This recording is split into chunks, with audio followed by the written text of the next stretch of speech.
안녕하십니까. 두 번째 시간입니다.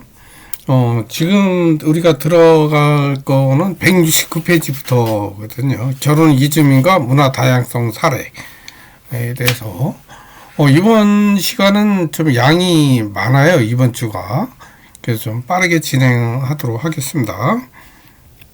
자, 그 169페이지 그 문화 다양성 사례를 보면은 대부분 인터뷰를 한 7개 정도 해서 교과서에 있습니다. 그 중에서 이제 우리는 한 2개만 뽑아서 이렇게 했고요. 그래서 인터뷰 내용을 한번 읽어보시면은 좀 이해되시는 부분이 좀 상당히 더 있을 것 같아요. 여러분들이 혹시 교재 있으신 분들은 한번 책을 통해서 한번 읽어보시기 바랍니다.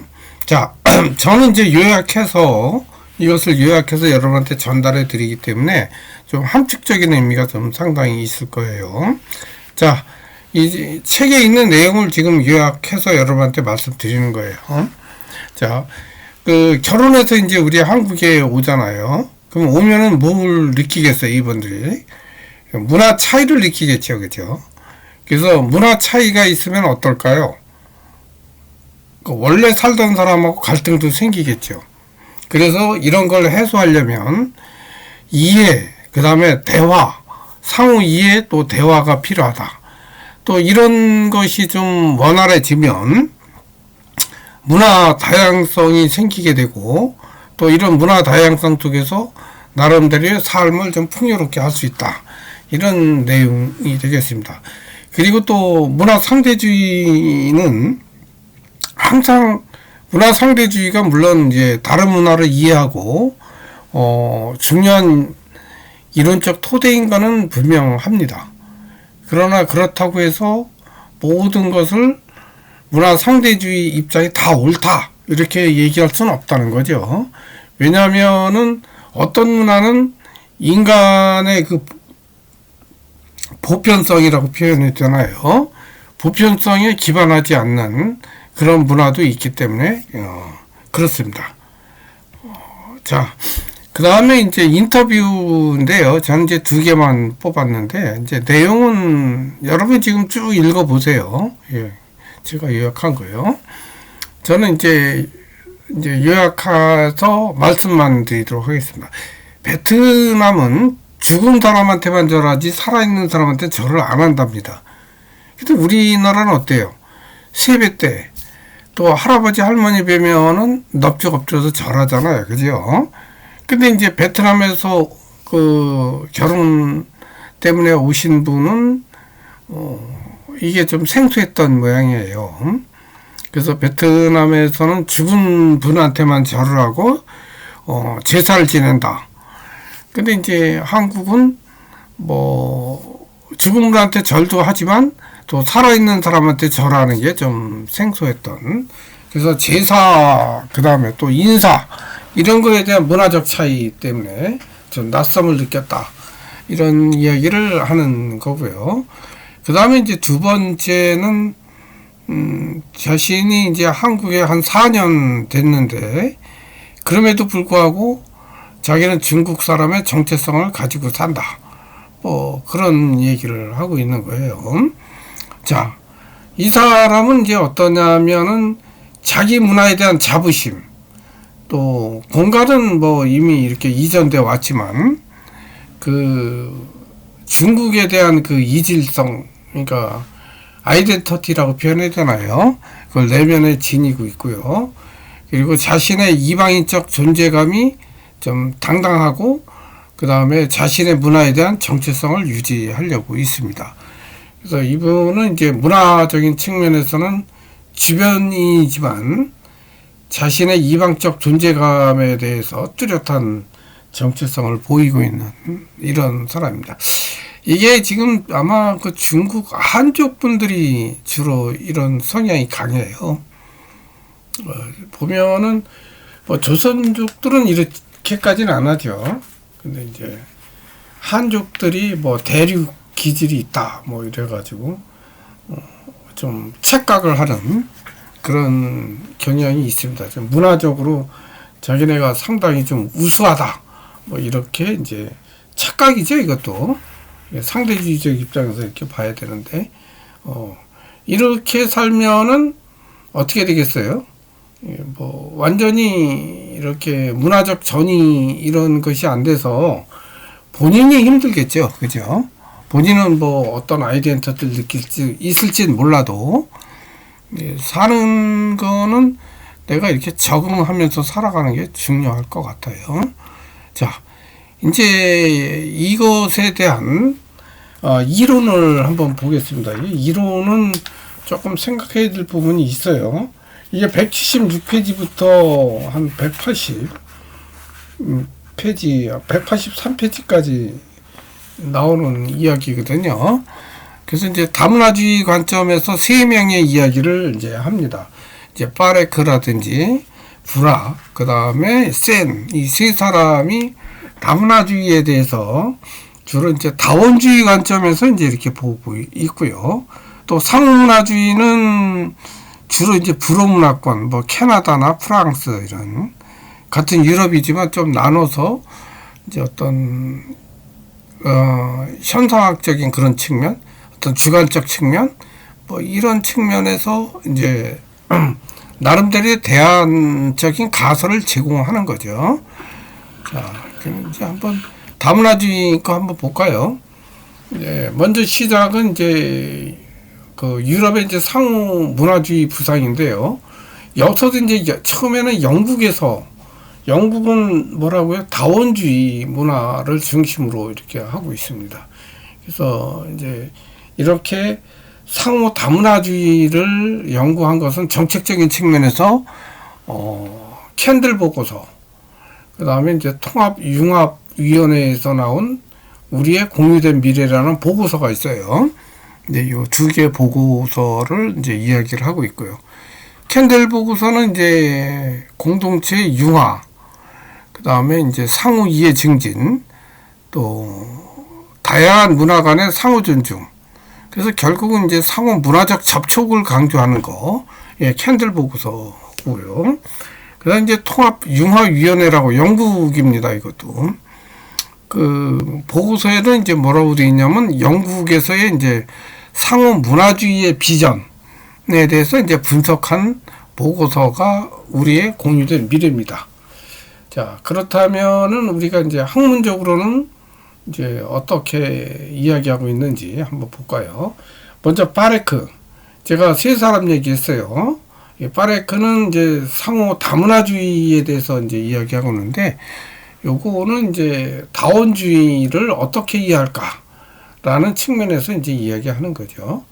그래서 이제 공동체, 또 개인 간의 대화가 되게 중요합니다. 왜냐하면 서로 배운다는 거예요.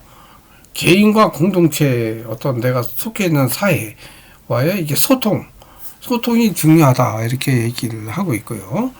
그 파레크의 중심점은 이제 문화적 자유성, 그 다음에 이제 피구 속성이 다른 말로 말하면 뭐예요? 자율성이죠. 그 다음에 불가피성은 뭐예요? 필요성이죠. 그죠? 다른 말로 하면. 그래서 이제 다양한 문화와 대화가 필요하다. 그 다음에 이제 서로 다른 문화는 다양한 내적 다양성을 가지고 있다. 이렇게 이제 중심을 가지고 보고 있는 거죠. 그리고 이제 파레크는 개인주의와 공동체, 이 두 가지가 다 중요하다고 봤어요. 근데 이제 이제 나중에 보지만 센은 이거 반대예요. 개인주의하고 공동체주의 두 개를 다 비판을 해요. 근데 파레크는 서로 장점만 본 거죠.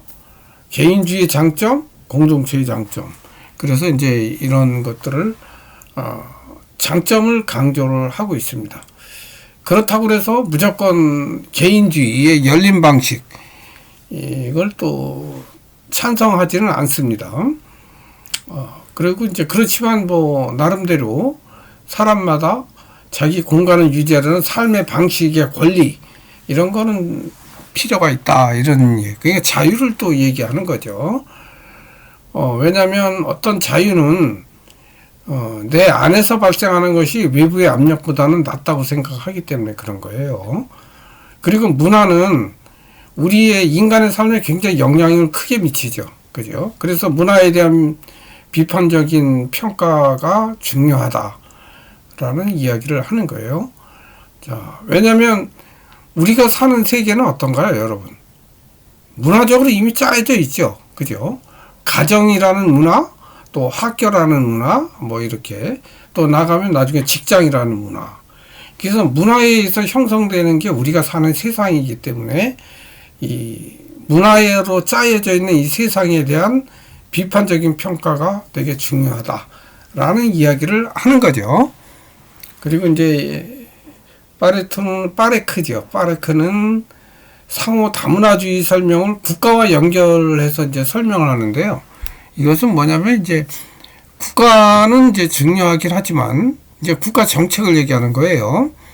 그러나 완벽하지는 않다 이렇게 얘기를 하고, 그래서 이제 여기서 책에는 이렇게 나옵니다. 먼저 이게 영국에 대한 얘기니까 영국인들이 그 나라의 그 규칙 이걸 먼저 수용을 해야, 그죠? 수용을 해야 또 영국으로 이주해 오는 이제 이주민도 있을 거 아니에요. 그 이주민들은 그 영국의 표준 또 기본적 가치를 이제 따라야 된다 이렇게 얘기를 하고 있죠. 근데 그런 자유는 공감, 인권, 평등을 다 포함하는 개념이 있다라고 이제 파레크가 얘기하고 있습니다. 근데 파레크는 대화 토론을 다문화 사회의 기본으로 보고 있어요. 이제 서로 다른 문화 사람 또는 사회와 개인 간의 이런 대화, 토론 이런 것이 굉장히 중요하다고 얘기를 하고 있어요. 그래서 성공적인 다문화 사회는 특정 가치만을 바탕으로 이루어지지 않는 거죠. 우리나라처럼 뭐 백이민족 뭐 이렇게 해서는 다문화 사회가 이루어지지 않는다는 거예요. 그리고 이제 다문화 사회는 다양성을 토대로 한다는 거죠. 상호 문화주의. 그 다음에 이제 그 성공적인 다문화 사회는 그 사회 구성원들이 다양하고 또 다양한 제도 또 정책 이런 것에 이제 가치를 두고 있다 이렇게 이제 설명을 하고 있습니다. 파레크의 다문화주의는 뭐 간단하죠.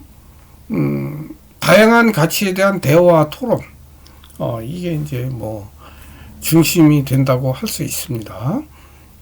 자, 불화의 상호문화주의는 이제 이주 공간과 정체성에 대한 연구인데요. 이런 정체성이 어디에서 또 어떻게 이런 정체성의 차이가 나는지 이런 거를 이제 관심을 가지고 연구를 했어요. 자, 이주자들은 이제 자기 고향을 떠나서 또 심리적 경계를 넘죠. 그래서 여러 다양한 지역으로 흩어진 사람들을 이주자라고 하고요. 그리고 이런 사람들의 역동적인 위치가 바로 이제 이주 공간 이렇게 표현하고 있어요. 근데 이 불화는 그런 공간이 고정된 것이 아니라고 이야기를 합니다. 이 이주 공간은 정치적 권력에 의해서 변화되고 재조정될 수 있다고 봤고요. 그리고 이런 공간 내에, 이주 공간 내에는 계급, 인종, 성, 뭐 이런 것 같은 이제 정체성도 있죠.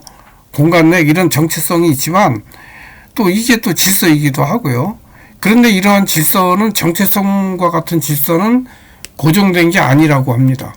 항상 변화 가능성이 있는 질서라고 보고 있어요. 한국에 이제 이 동남아 분들이 많이 와 있잖아요. 우리 한국 사람 어떤가요? 조금 좀 이렇게 내려보죠. 약간 인종차별적 관점에서 보죠. 그러나 이것이 항상 이렇지 않다는 거예요. 이거는 이제 정치 권력에 의해서 변화될 수 있다고 이렇게 얘기하는 거예요. 하나의 예가 그렇다는 거죠. 그 다음에 이제 이주 공간과 정체성이 항상 정치 권력에서 변화될 수 있기 때문에 이주에 대한 지배적 해석을 다르게 해석할 수 있다는 거예요. 자, 그럼 지배적 해석은 뭘까요? 이주자들을 어떻게 보면 이제 우리나라에 와서 사니까 침략하는 그 나름대로 이질적 존재로 보잖아요. 근데 이제 그렇지 않다는 거죠. 재해석한다는 거는. 그래서 결국은 그런 그 사람들이 와서 사는 공간이 이제 이주 공간은 원주민이 이제 이주자가 되고 또 이주자가 원주민이 되는 그런 공간이 이주 공간이다. 이렇게 이제 얘기를 하고 있죠. 그래서 정체성, 또 차이, 똘레랑스라고 표현하잖아요. 이거는 항상 변화하고요. 또 역사적 맥락 속에서 재조직된다고 이렇게 얘기를 하고 있습니다. 그래서 이제 이 불화라는 분은 정체성과 그 다음에 이주 공간은 고정된 것이 아니고 항상 변화할 수 있다라는 것을 이제 강조하고요. 이 사람은 또 이렇게 얘기하죠. 어떤 사람이라도 정체성에는 여러 가지 측면이 있기 때문에 그 공간에 따라서 내가 이 정체성의 다양한 측면을 나타낼 수 있다라는 이야기를 이 불화라는 분은 하고 있습니다. 이게 이제 제가 여기까지 요약을 했고요. 자, 센 볼까요? 센은 정체성과 자유를 강조해요. 이분도 아까 불화도 정체성은 이제 변화하는 거라고 했잖아요. 이분도 이제 정체성은 똑같아요. 정체성은 고정된 것이 아니라 변화할 수 있다 이렇게. 그러면서 이분은 뭐라고 하냐면 정체성과 다문화 사회에 대한 생각을 어떻게 하냐면 이제 국가나 인종, 뭐 계층 이런 구체적인 정체성이 있잖아요. 이런 정체성이 뭐 단일한 시스템에서 찾으려고 하는 그런 것을 비판하는 거예요. 예를 들면 우리나라의 정체성, 우리 한국인의 정체성을 한국적인 이런 시스템에서만 있다고 이렇게 가정하는 거를 비판한다는 거예요. 다양한 문화 속에서 다양하게 찾아야지 하나의 시스템, 단일한 시스템 속에 있다고 가정하는 거는 정체성을. 왜요? 정체성이 다양하게 나타날 수 있거든요. 그래서 그걸 비판한다는 거죠. 그리고 개인주의와 사회주의에 대해서 비판합니다. 그러면서도 사회적 정체성을 이제 우위에 두는 것은 또 뭐 다른 요소들을 간과하는 경향, 그 다음에 또 이런 집단적 사고는 이제 공동체를 어느 연합 정도로 여기고 또 극단적 종파, 또 상호작용을 간과할 수 있는 그런 부작용 때문에 이 사회주의를 비판한다는 거예요. 아셨죠? 그럼 사회주의를 왜 비판하느냐? 아까 얘기했죠? 극단적 종파주의도 댕기고, 그 다음에 이제 정체성의 다른 요소를 간과하는 그런 요소도 있기 때문에 사회주의를 비판한다. 이런 얘기를 하고 있어요. 그 다음에 이제 문명, 종교, 국가, 인종 이런 거에 대한 분류는 원래 그 문화 이론가에서 만들어졌죠. 그러니까 이제 상호 배타적 문명 이런 게 생기는데 이렇게 분류해 버리다 보니까 이제 어떤 현상이 생기냐면 인간에 대한 오해가 생겼다는 거예요. 이게 무슨 말이냐면 그 문화 이론가들이 문명, 서양 문명, 동양 문명 이렇게 나누죠. 종교도 기독교 국가, 뭐 국가도 그렇죠. 기독교 국가, 뭐 불교, 힌두교, 그 다음에 뭐 이슬람, 뭐 이런 식으로 이렇게 나누는 거죠. 국가도 또 다양하게 뭐 어디 아메리카가 어떻고, 그 다음에 북아메리카, 또 동남아시아, 또 북아시아 뭐 이렇게 나눴죠. 인종도 뭐 여러 개로 나눴죠. 근데 이거는 이제 문화 이론가들이 이렇게 한 건데 이렇게 나눠놓은 결과 어떻게 됐다고요? 인간에 대한 오해가 생겼다. 이런 얘기를 하죠. 그래서 인간의 상호 관계가 어떤 역사 속에서 발전했는지를 이제 이렇게 나눠놓으면서 이런 것을 관심을 좀 없앴다라는 단점이 있다는 얘기를 하고 있어요.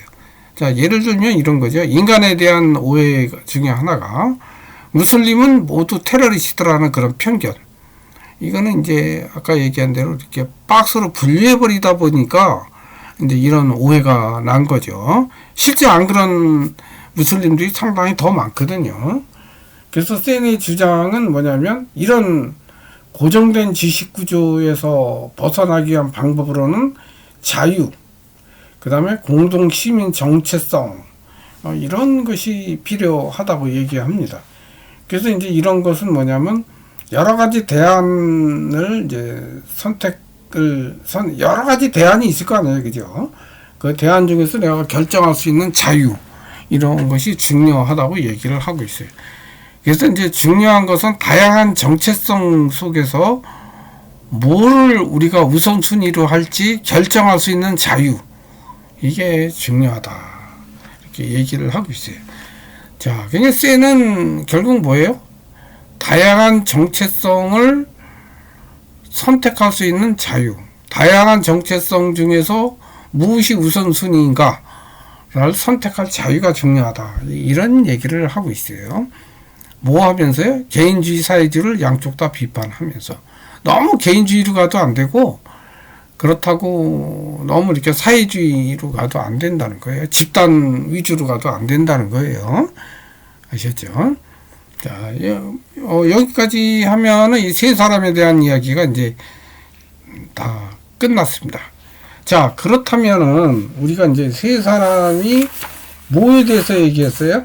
다문화 쪽에 대해서 얘기한 거죠. 그죠? 다원주의 쪽을 관점을 해서 이 세 사람이 이제 뭐 이주 공간도 얘기하고요. 그 다음에 뭐 정체성 얘기도 했잖아요. 그 다음에 정체성과 자유 문제, 또 파레크 같은 경우 상호 다문화주의를 이제 또 강조하죠. 자, 이제는 이제 상호 문화를 한번 보겠습니다. 다원주의 관점하고 이제 뭐가 다른가?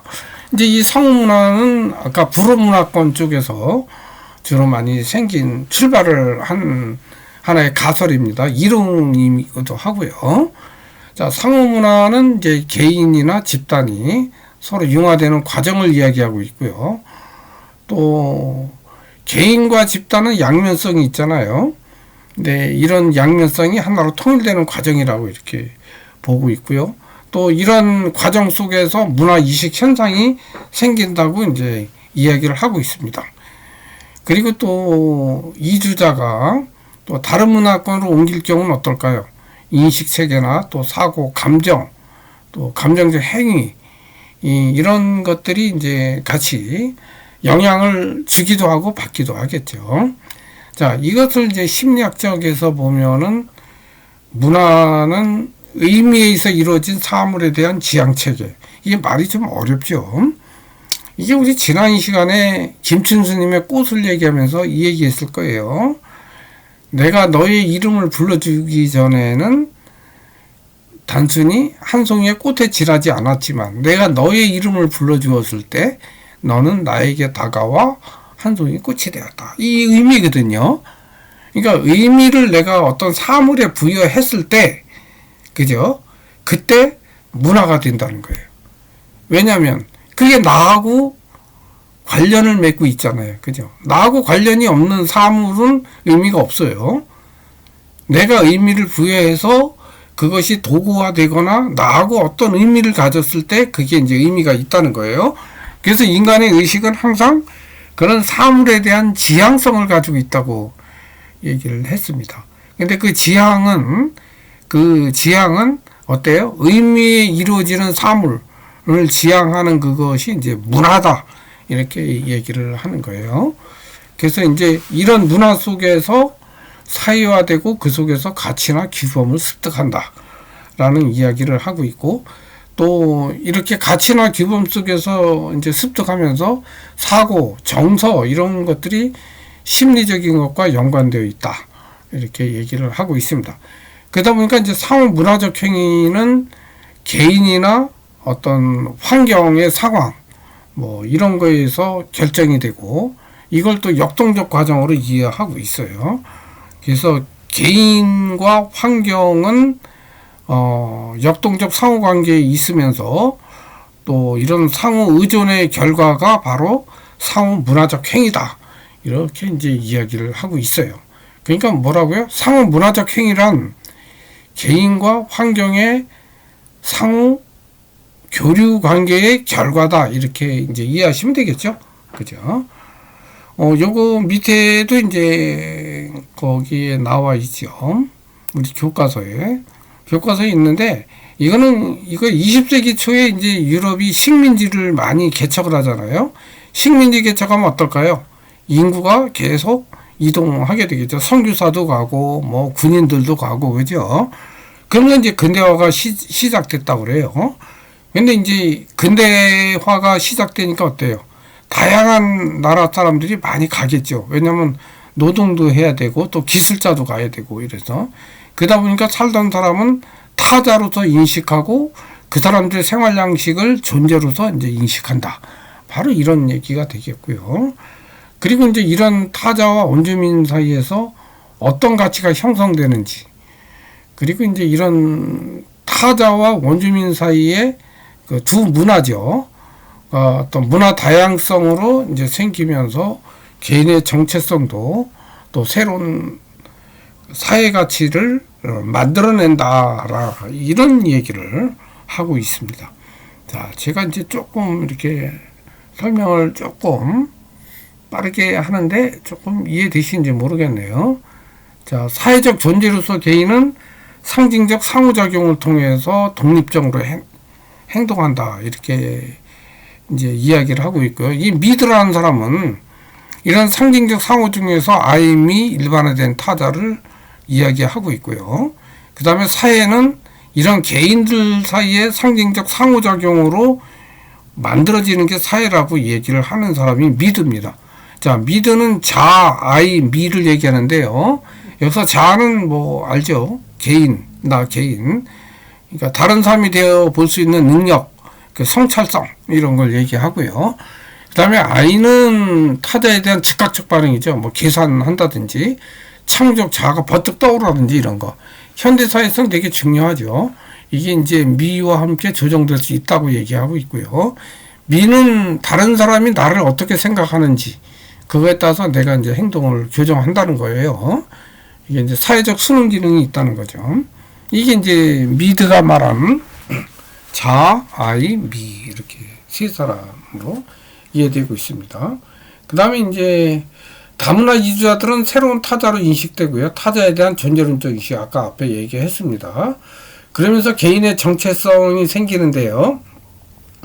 이런 정체성이 사회적 가치와 연관돼서 형성되는데 이거는 바로 사회적 상호작용의 결과다. 이렇게 얘기를 하고 있는 거예요. 그래서 상호문화주의는 다문화주의를 극복하려는 하나의 시도 이렇게 보고요. 그 다음에 이제 문화사회 관계를 좀 동적으로 보죠. 정적인 게 아니라. 그리고 이제 묵시적으로 서로 상호작용하고 있다라고 얘기를 하고 있습니다.